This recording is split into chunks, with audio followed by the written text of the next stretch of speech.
ayaa ugu horeyntii shacabka Soomaaliyeed meel walba ay joogaan 23 February 2017 ayaa la ii magacaabay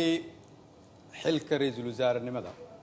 qiyaastii 1247 maalmood ayaa ka soo wareegtay muddadaas 3 sano iyo barka ah waxaan dalka Soomaaliyeed ugu adeegayay daacadnimo karti iyo hufnaan anigoo aaminsan inay ahayd waajib dalkayga iyo dadkayga ka saaran muddadaas xukuumadda iyo aniguba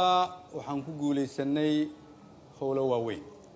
waxaa ka mid ahaa inaan dib u habeyn ballaaran oo dhaxalgal ah ku samayno ciidamada qaranka oo maanta soo gaaray meel ay u diyaarsan yihiin inay la wareegaan amniga guud ee dalka inaan dib u habeyn ballaaran ku samaynay nidaamka maaliyadda dalkeena oo dunidu noo soo istaagtay soo celinay kalsoonidii uu caalamku nagu qabay kuna qabay hay'adaheena dhaqaale oo inoo saamaxday in laynaga cafiyo deyn lagu lahaa dalkeena muddo dheer dadaalkaasi waxa uu ku dhacay soo jeed iyadoo la geliyay waqti badan waxaan la dagaalanay musuqmaasuqa waxaan gudbinay shuruucdii ugu badnaa ee xukuumadda ay gudbiso waxaan ku guuleysanay mushaarka shaqaalaha bixinteeda iyo mushaarka ciidanka oo bil walba laga soo bilaabo Janaayo 2017 uu qof waliba qaatay waxaan ku guuleysanay dawlad wanaag iyo amaano waxaan ku guuleysanay annagoo dib u soo nooleynay sharaftii ummadda Soomaaliyeed si loo ilaaliyo dhammaan guulahaas ay xukuumadda iyo shacabka Soomaaliyeed gaareen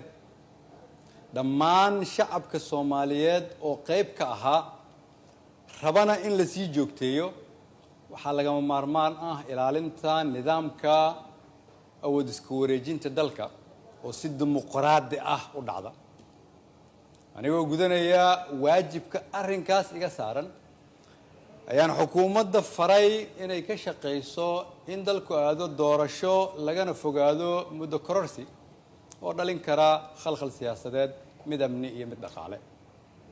waxaan ka shaqeynay isu keenidda dawlad goboleedyada iyo dawladda federaalka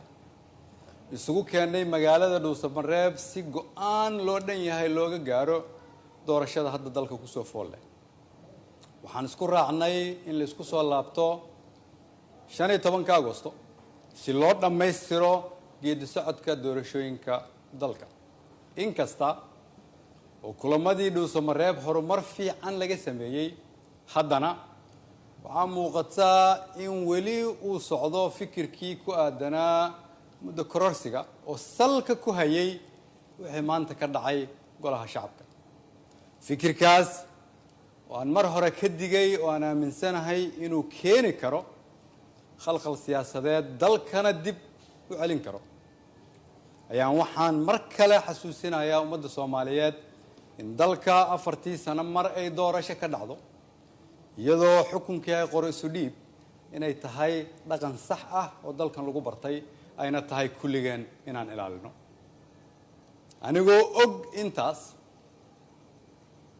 anigoo og in wixii maanta golaha shacabka ka dhacay ay ahaayeen sharci darro aan loo marin habraacii saxda ahaa ee xilka qaadis xukuumadeed anigoo og inaanay ku jirin ajandaha anigoo og inaan laga doodin anigoo og inaan loo codayn anigoo og inaanay waafaqsanayn dastuurka iyo shuruucda dalka haddana waxaan go'aansaday inaan anigu ummadda Soomaaliyeed u noqdo tusaale oo aan iska casilo xilka aan ummadda Soomaaliyeed u hayay anigoo dhowraya midnimada dalka iyo inaan dib loogu laaban burbur iyo dhibaato si aan ugu tiro shacabka Soomaaliyeed qaybna aanan uga noqon khalkhal iyo dib u dhac siyaasadeed oo dalka ku dhaca mid dhaqaale iyo mid amni mid bulsho ayaan sida ummadda Soomaaliyeed ugu baratay waxaan u noqonayaa tusaale inaanan marna halkan xukun u joogin laakiin aan u joogay inaan shacabka Soomaaliyeed u adeego waxaan u mahad celinayaa madaxweynaha oo fursad ii siiyay inaan shacabkayga u adeego golahaygii wasiirada oo igu garab istaagay inaan dalkan samata bixino shacabka Soomaaliyeed oo hiil iyo hooba ila garab taagnaa iina ogolaaday inaan soo hor istaago oo aan u shaqeeyo mar walbana garabkayga taagnaa iina hiiliyay waxaan u mahadcelinayaa saaxiibada Soomaaliya oo xilliyo adag iyaguna na soo garab istaagay ummadda Soomaaliyeed waxaan u rajaynayaa barwaaqo dalkan rajo ayaan ka leenahay kulligeen